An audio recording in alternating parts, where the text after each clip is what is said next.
Hello and welcome to my channel knowledge of standard.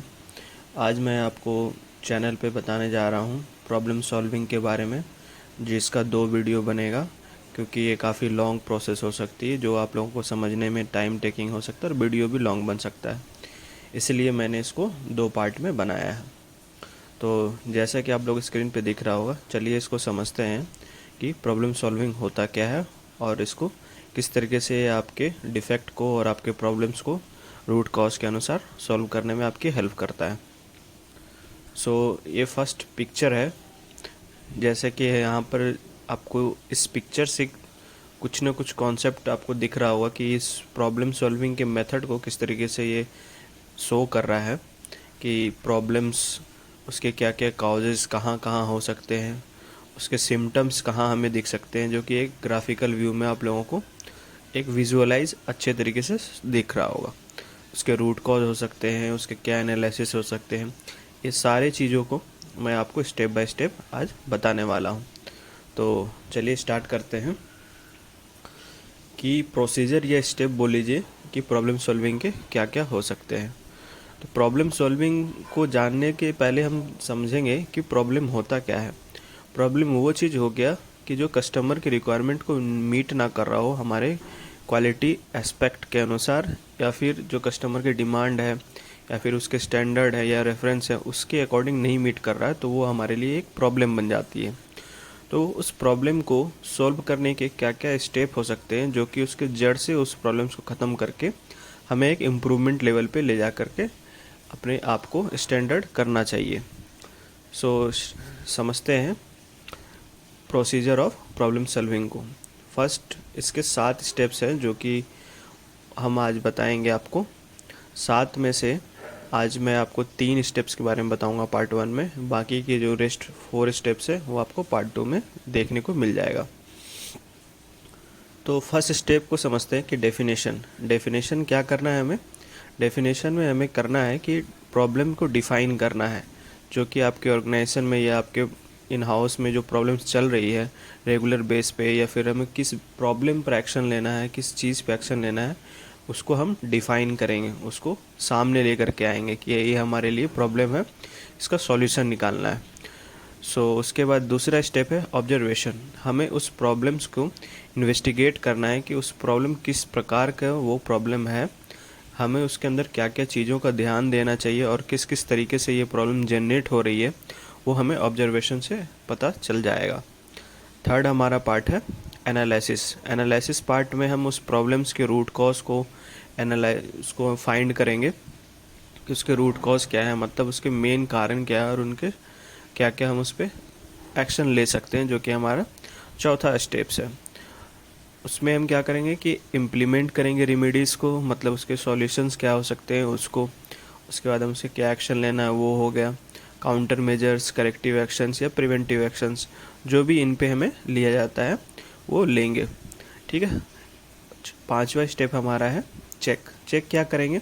Check हमारा जो effectiveness check करेंगे किसकी, रेमेडीज़ की, मतलब इस पे जो हमने एक्शन लिया है क्या हमारे लिए वाकई में वो प्रभावशाली है, क्या उसका हमें पॉजिटिव रिजल्ट मिल रहा है या फिर हमें उल्टा ही उसे नेगेटिव ही रिजल्ट मिल रहा है, मतलब उसका कोई फ़ायदा नहीं हो रहा है जो एक्शन हमने लिया है प्रॉब्लम्स के अगेंस्ट।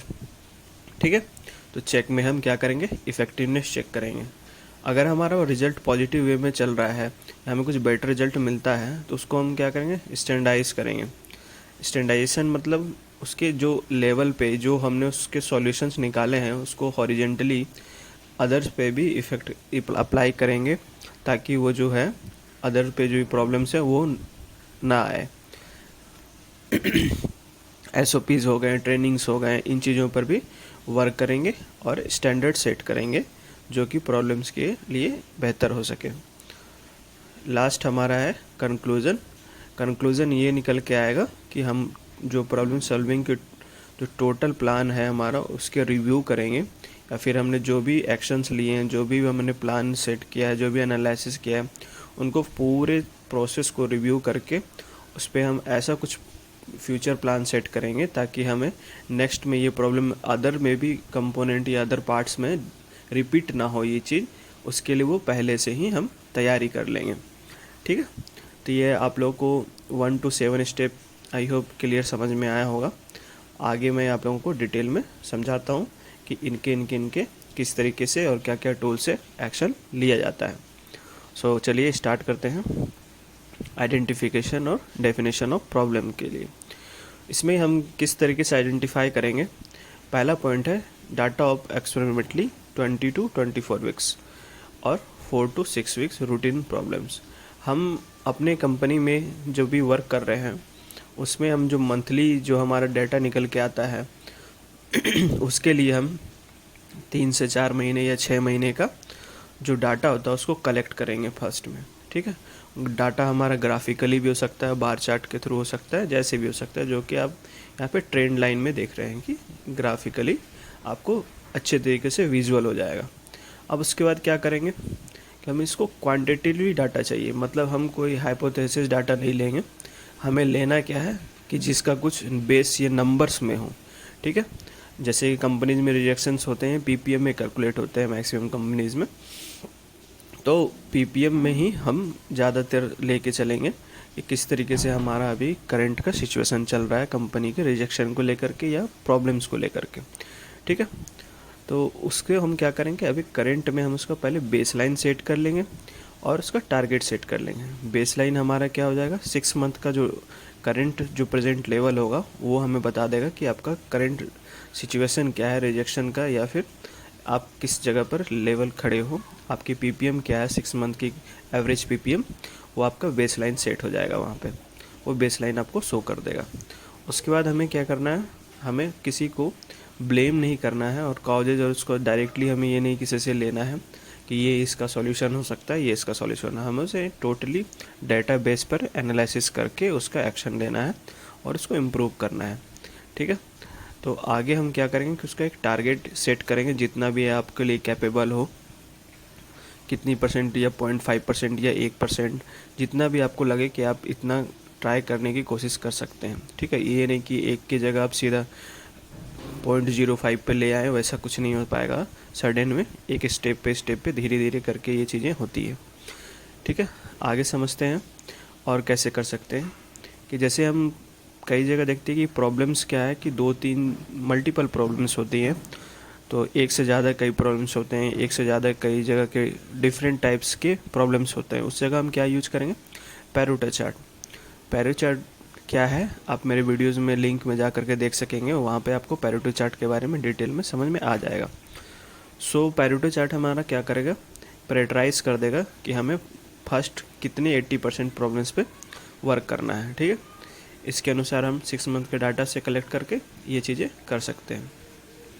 तो हमें पहली प्रायोरिटी पे किसको एक्शन लेना है वो हमें वहाँ से आइडेंटिफाई हो जाएगा। उसके बाद क्या करेंगे कि हम जो टीम है उसके लिए एक CFT जनरेट करेंगे, मतलब क्रॉस फंक्शनल टीम, जो कि किसी प्रॉब्लम्स को लेकर के मल्टीपल वर्किंग में रहेंगे। ओके, तो ये करने के बाद हम प्रोजेक्ट लीडर, प्रोजेक्ट मेंबर या फैसिलेटर, ड्यूरेशन क्या हो सकती है प्रोजेक्ट, इन सब की प्लानिंग करेंगे कि कब स्टार्ट करना है, कब क्लोज करना है और कब तक कितना हमें ड्यूरेशन लेना है। मिनिमम टू मिनिमम बोला जाता है कि छोटे और लंबे प्रोजेक्ट के लिए आप 4 से 6 वीक ले सकते हो, सिर्फ पायलट लेवल के लिए, मतलब किसी एक स्मॉल बोल सकते हैं कि स्मॉल प्रोडक्शन लेवल पे आप कर सकते हो। ये स्मॉल लॉट के लिए आप इस पे एक्शन ले सकते हैं 4 to 6 वीक। हॉरिजेंटली में आपको काफ़ी टाइम लग जाएगा। तो आई होप ये आइडेंटिफिकेशन का जो स्टेप्स और डिटेल्स यहाँ तक क्लियर हुआ होगा। आगे समझते हैं। सेम उसी तरह के एग्जांपल मैंने आपको दे रखा है कि प्रॉब्लम सिलेक्शन किस तरीके से करेंगे, उसमें क्या लिखा जाएगा। जैसे एग्जांपल में यहाँ दे रखा है कि rejection of oil pressure gauge, कोई प्रेशर गेज है उसकी ऑयल लीकेज की प्रॉब्लम है। यहाँ से इन्होंने प्रॉब्लम को सेलेक्ट कर लिया, टाइटल दे दिया, मतलब अभी जो उनके करंट सिचुएशन है उसके बारे में बता दिया कि ऑयल प्रेशर गेज के लीकेज के कारण एक मॉडल में जो कि ट्रैक्टर में उसके 3310 ppm अभी करंट पे चल रहा है। ठीक है, उसके बाद उन्होंने टीम का डिटेल्स यहाँ पे डाल दिया, प्रोजेक्ट लीडर कौन है, टीम मेंबर्स कौन कौन है उनके अंदर, कब स्टार्ट हुआ और कब कंप्लीट हुआ। ये इतना था, ब्रीफिंग हो गया उसके डिटेल्स में। ब्रीफिंग देने का अच्छा सबसे ज़्यादा बेस्ट तरीका क्या, पिक्चोरियल के साथ आप डिस्क्राइब भी कर दें तो ज़्यादा इजी वे में आप सामने वाले को आप प्रेजेंट कर सकते हैं। तो ये चीज़ें क्लियर हो गई होंगी कि यहाँ पे कौन सा चीज़ कहाँ लगा हुआ है, ये आप पढ़ेंगे तो समझ में आ जाएगा कि कौन सा गैलरी है, कौन से जॉइंट है, कौन सा यहाँ पर गेज में कौन कौन से टाइप्स के पाइप लगे हुए हैं, और उनसे यहाँ पर उनकी कहाँ कहाँ से जनरेट हो रही है, क्या क्या प्रॉब्लम हो रही है, वो यहाँ पे ABC में लिखा हुआ है। जैसे लॉस ऑफ ऑयल एरिया जो है उनका काफ़ी अब इरिटेशन वाला हो गया, जैसे ऑयल लीकेज के कारण, ये सिंपली ऑयल लीकेज हो रही है एक गेज से, तो उसके बारे में यहाँ पे डिटेल में दिया गया है। ठीक है, इन चीज़ों पर यहाँ ब्रीफिंग हो गई बायोग्राफिकली और डिस्क्रिप्शन के साथ, और क्या क्या प्रॉब्लम्स उनको फेस करना पड़ रहा है। सो अगला समझते हैं कि इसमें क्या हम और कर सकते हैं कि जो भी हम पायरेटो बनाएंगे उसको डिटेल में जाएंगे कि वो जो हमारी ऑयल लीकेज की प्रॉब्लम है 33,000 जो PPM 3300 जो PPM दिखाया है आपको, उसमें आपको कितनी कहाँ पे ये डिवाइड हो रहा है, तो यहाँ पे वो भी पैरेटो के थ्रू कर सकते हैं आप कि, और उसको आप डीप में जा कर के प्रॉब्लम्स को एनालाइज करने में आपको हेल्प मिलेगी कि पहले आपको किस प्रॉब्लम्स को फॉलो अप करना है। ठीक है, तो यहाँ पे भी उन्होंने सेम पैरेटो का ही फॉलो किया। उसके बाद क्या करेंगे कि हिस्ट्री हम जो है यहाँ से स्टार्ट करेंगे। हिस्ट्री के लिए हम ग्राफ में सेपरेट कर लिया जाएगा कि ऑयल प्रेशर गेज के लिए जो हमारी प्रॉब्लम्स जनरेट हो रही है वो 3310 PPM से स्टार्ट करने जा रहे हैं। ये 6 मंथ का जो भी डाटा यहाँ निकल के आ गया, अब यहाँ से प्रोजेक्ट स्टार्ट हो जाएगा और आपको ये ग्राफिकली व्यू में शो करके रखना चाहिए ताकि आप प्रेजेंट कर पाएँ और अपने आप को वहाँ से इम्प्रूवमेंट की ओर ले चलें। सेकेंड स्टेप में हम वहाँ तक डिफ़ाइन करने के बाद आ जाते हैं नेक्स्ट स्टेप में, रिकॉग्निशन और फीचर्स क्या हैं प्रॉब्लम्स के। इसको जानने के लिए आपको प्रोसेस फ्लो डायग्राम की तरफ चलना चाहिए, जो कि आपके जो लेवल है जहाँ पे वो ट्रैक्टर की जो ऑयलिंग का ऑयल जो प्रेशर गेज का वर्किंग हो रहा है उसके ओवरऑल प्रोसेस को समझेंगे प्रोसेस फ्लो डायग्राम से, जो कि मैक्रो लेवल और माइक्रो लेवल पे होगी। मैक्रो लेवल में भी जाकर आपको वहाँ पे एनालाइज करना चाहिए कि स्टेप्स किस तरीके से हो रहे, कहाँ कहाँ पे ये प्रॉब्लम जनरेट हो रही, कहाँ रिवर्क हो रहा है, कहाँ लीकेज हो रही, कहाँ पर वो फाइनली हटाया जा रहा है, वो आपको प्रोसेस फ्लो डायग्राम से जाके समझ में आएगा। माइक्रो लेवल में और डिटेल्स में इसके माइक्रो स्टेप्स के बारे में समझ में आएगा, जो कि आपको प्रोसेस फ्लो डायग्राम से समझ में आ सकता है। इनके बारे में भी आपको समझना है तो मेरे वीडियोस में ये आपको मिल जाएगा। ठीक है, आगे उसमें क्या करना है कि आपने प्रोसेस वहाँ से जान लिया, तो अब एक्चुअल प्लेस को जानने के लिए जो अगला स्टेप है आपको 3G का लेना चाहिए। 3G मतलब जो गेम्बा गेम्बुत्सु और जो आपको यहाँ पे बताया गया है, इसकी बहुत अच्छी वीडियो मैंने डिटेल में समझा करके अपने YouTube चैनल पर डाल रखी है। प्लीज़ आप लोग जा करके इस वीडियो को देखने से पहले उसको समझें, तभी आपको ये प्रॉब्लम सॉल्विंग की वीडियोस और अच्छे तरीके से क्लियर हो जाएगी और इसके अलावा कहीं आपको ट्रेनिंग लेने की नीड नहीं पड़ेगी। ठीक है, 3G में क्या करेंगे, आप रियल प्लेस पे जाएंगे, वहाँ ऑब्जर्वेशन लेंगे क्या होती है और असली प्रॉब्लम्स को जो मेन जो आपको वहाँ पे दिख जाएगा कि वहाँ पे क्या कारण हो रहे हैं, किस तरीके से प्रॉब्लम्स को आइडेंटिफाई कर सकते हैं। ठीक है, 3G को फॉलो अप कर लेंगे वहाँ पे। उसके बाद आपके ऑब्जर्वेशन में आप खुद ही पाएंगे कि वहाँ पे कुछ न कुछ आपको वहाँ पे आइडेंटिफाई हुआ है आफ्टर 3G मेथड के थ्रू।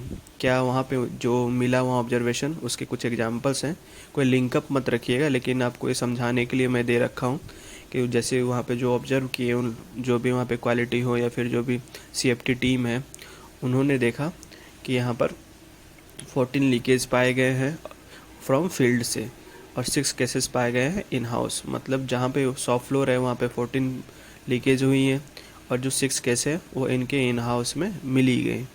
ठीक है, तो ये टोटल 20 केसेस लीकेज के पाए गए हैं जो कि अपर जॉइंट क्रिम्पिंग से हुई। मतलब यहाँ पे सपोज कोई अपर जॉइंट क्रिम्प होता होगा तो यहाँ पे उनको 20 केसेस निकल के आए हैं। ठीक है, इसी पिक्चर में आपको शो हो जा रहा है। आगे समझते हैं एनालिसिस क्या करना है हमें। एनालिसिस क्या करना है हमें, सिंपली उसके स्टेप्स मैंने यहाँ पे डाल दिया। स्टेप्स क्या करना है, सेटिंग है हाइपोथेसिस। हाइपोथेसिस क्या हो गया कि हम एक ब्रेनस्टॉर्मिंग का मेथड यूज करेंगे यहाँ पर, मतलब एक CFT टीम हमारी बैठेगी, CFT टीम बैठ करके उस ऑयल लीकेज प्रॉब्लम्स पर डिस्कशन करेगी और अपने अपने सजेशंस देगी या आइडिया बताएंगे, जो कि एक हाइपोथेसिस होगी। ठीक है, ये होता है आपको हाइपोथेसिस के बारे में। कैरी आउट करेगी ब्रेनस्टॉर्मिंग आइडियाज़ और ऑल पॉसिबल कॉज को वहाँ से पिकअप करेगी, रिपीटेटिव नहीं होगी। इसके बारे में भी मैंने वीडियोज़ में बना रखी है, आप लोग जा करके देख सकते हैं। उसके बाद क्या होगा, नेक्स्ट में हम कॉज एंड इफेक्ट डायग्राम, जिसको फिशबोन डायग्राम बोलते हैं, उस पर ये प्रॉब्लम्स को वहाँ पे डिस्क्राइब किया जाएगा और उस पर टर्नरी या टर्सनरी लेवल तक जा कर के उस पर हम वाई आस्क करेंगे और वाई एनालिसिस करने की कोशिश करेंगे कि कहाँ तक हम इस प्रॉब्लम्स के काउजेज तक जा सकते हैं। ठीक, उसके बाद हम वाई एनालिसिस डिटेल्स में जाएंगे, जो कि हम आगे समझाएंगे आपको कि किस तरीके से करना चाहिए। उसके बाद ऑब्जर्वेशंस क्या हो सकते हैं उनके अंदर, जो मल्टीपल होंगे या क्लियरली जो रिलेवेंट नहीं होंगे, जो भी आपको यहाँ पे पॉसिबल काउजेज बताए जाएंगे उनको वहाँ से हटा दिया जाएगा। मतलब 21 में से आपको लग रहा है कि 9 या 10 ही आपके लिए वैलिड काउज हो सकते हैं, तो आप 9 या 10 वैलिड काउज को ही आगे कंसीडर करेंगे नेक्स्ट स्टेप के लिए, नहीं तो अदर्स को नहीं लेंगे जो कि रिलेवेंट नहीं होगा मेन काउजेस के, जो हमारा प्रॉब्लम जनरेट हुआ उससे। रिवाइज करके हम उसी पर जो हाईली पॉसिबल काउजेज होंगे उसको आगे की फर्दर एक्टिविटीज़ में प्रोसेस करेंगे। ठीक है, तो ब्रेन स्टॉर्मिंग में अच्छा इसलिए माना जाता है कि 21 पॉसिबल कॉजेज अगर निकल के आते हैं मिनिमम, तो वो एक अच्छी ब्रेन स्टॉर्मिंग आइडियाज़ या मेथोडोलॉजी मानी जाती है कि काफ़ी लोगों ने इस पर अच्छे तरीके से डीप एनालिसिस की, अपने अपने आइडियाज़ और सजेशन दिए, तो वो काउज एंड इफेक्ट डायग्राम में इस तरीके से आपको बनता दिखाई देगा। ये समझना है तो मेरे 7QC टूल के प्लेलिस्ट में जाके आप इनको समझ सकते हैं, किस तरीके से ये बनाया गया, किस तरीके से किया गया है। सिंपली यहाँ पर इनके प्रॉब्लम के बारे में आइडेंटिफिकेशन है और 6M में इनको जो प्रॉब्लम्स हमने ब्रेनस्टॉर्मिंग में की है 6M में डिवाइड करके उनके मेन कारणों को लिखा गया है कि ये कारण 6M से रिलेटेड हो सकते हैं, और इस पर उन्होंने सेकेंडरी काउजेज और टर्सनरी काउजेज को भी लिया है यहाँ पे और उनके थ्रू दिया गया है। तो ये सारे स्टेप्स हो गए। अब इसके बाद क्या करना है, अब हम इसके बाद क्या करेंगे, टेस्टिंग ऑफ हाइपोथेसिस। मतलब जितने भी अब यहाँ पे 21 काउज तो दिए गए थे, 21 में से 9 काउजेस को हमने सेलेक्ट किया जो कि इस प्रॉब्लम से रिलेटेड थे, उनसे कुछ रिलेवेंट था। अब 9 काउजेस में 9 काउजेस को हम टेस्ट करेंगे, क्या ये रियल में हमें जो प्रॉब्लम बताई गई है, क्या सही में कुछ वैसा प्रॉब्लम हमें सॉफ्ट फ्लोर पे या फिर कहीं पे भी जहाँ पर हमारा इन से आउट तक, इनपुट से आउटपुट तक सेक्शन में कहीं पे भी इस प्रॉब्लम का कोई रिलेवेंट है या नहीं है। मतलब इस जो इन्होंने प्रॉब्लम बताई है उसको ऑटोमेटिकली हमें टेस्ट करना है हर फील्ड में जा कर के जहाँ पर ये प्रॉब्लम या एक्टिविटी होती है। तो इसको हम समझेंगे कि जैसे यहाँ पर दिया जा रहा है एग्जाम्पल में कि less crimping pressure. Less crimping pressure क्या हो गया कि इन्होंने बोला कि लेस क्रिम्पिंग प्रेशर की वजह से भी यहाँ पर कुछ प्रॉब्लम जनरेट हो सकता है, यानी ऑयल लीकेज की प्रॉब्लम्स हो सकती है। तो यहाँ पर इन्होंने जाकर के चेक किया, CFD टीम ने किया, सप्लायर एंड पर ऐसा कुछ पाया गया। तो स्पेसिफिकेशन में उन्होंने पाया कि 8 to 10 बार का प्रेशर होता है और एक्चुअल में हमें 9 to 5 to 10 बार मिल रहा है। मतलब इनको जितना चाहिए उतनी स्पेसिफिकेशन में मिल रही है। तो ये क्या हुआ, ये फेल हो गए, मतलब इनकी आइडियाज़ यहाँ पे जो थी वो काम नहीं किया, तो ये इनवैलिड हो जाएगा, तो इनको हम हटा देंगे। इसी तरीके से सेकेंड में हमारा क्या पाया गया, variation in insertion of length of pipe. Pipe की जो लेंथ है उसमें मतलब कम बेसी आ रही है, ज़्यादा और कम आ रहा है। तो इन्होंने चेक किया कि स्पेसिफिकेशन में 18 से 22 की रिक्वायरमेंट है, लेकिन आ रही है हमारी 8 to 10 mm की लेंथ आ रही है। तो यहाँ पर गैप मिला इनको कि ये हमारे स्पेसिफिकेशन के अकॉर्डिंग नहीं है, मतलब ये सही कारण हो सकता है इस पर एक्शन लेने के लिए और इसके रूट कॉज तक जाने के लिए, जो कि ऑयल लीकेज की समस्या है। तो यहाँ तक हो गया। इसी तरीके से ये टोटल करते हुए इन्होंने पाया कि 3 जो है यहाँ पे हमारे वैलिड काउजेज निकले हैं, एक यहाँ पे 2, ठीक है, ये वैलिड काउजेज, और एक लास्ट यहाँ पे 3 हमारा मेन प्रॉब्लम निकल के आ गया। बाकी को हम यहाँ पर इग्नोर कर देंगे क्योंकि ये इनवैलिड हो चुके हैं। हम वैलिड करने के बाद भी, चेक करने के बाद ये हमारे लिए कोई आउटपुट नहीं देता है कि हम आगे इनको ले चलें। तो हमारे लिए 3 वैलिड प्रॉब्लम निकल के आए। अब हम इस पर क्या करेंगे, एक्शन की तरफ जाएंगे। एक्शन से पहले हम इनको इसके वैलिडेशन के लिए जो है वाई वाई एनालिसिस पर जाएंगे। ठीक है, तो यहाँ पर डिटेल्स में हमारा निकल के आया कि variation in insertion length of the pipe due to no stopper for pipe, ये इनको कारण लगा। कटिंग ऑफ रविंग एरिया, जो 3 यहाँ पे निकल के आ गए। ठीक है, इन 3 कारणों के बाद अब हमें जो एक्शन लेना है वो मैं आपको आगे बताऊंगा। ठीक है, आगे पार्ट 2 का जो वीडियो बनेगा उसमें एक्शन, चेक, स्टैंडर्डाइज और कंक्लूजन और एक स्पेशल समरी है जो आपको उसमें बताऊंगा कि आपको इस प्रॉब्लम सॉल्विंग के टूल में किस तरीके से आपको हेल्प करेगी। ठीक है, थैंक यू फ्रेंड्स, आप लोगों को आई होप अच्छे से समझा पाया हूँ ये प्रॉब्लम सॉल्विंग के स्टेप्स। प्लीज़ रिक्वेस्ट है कि जो समझ में ना आए या जो टूल समझ में ना आए, मेरे प्रीवियस वीडियोस में जाइए 7QC में डिटेल्स में, वहाँ पे आपको अदर में देखने को समझने में मिल जाएगा। कोई भी चीज़ हार्ड लैंग्वेज या फिर किसी और तरीके से नहीं यूज किया गया कि आपको समझ में नहीं आया होगा। So please subscribe and share my channel. Thank you.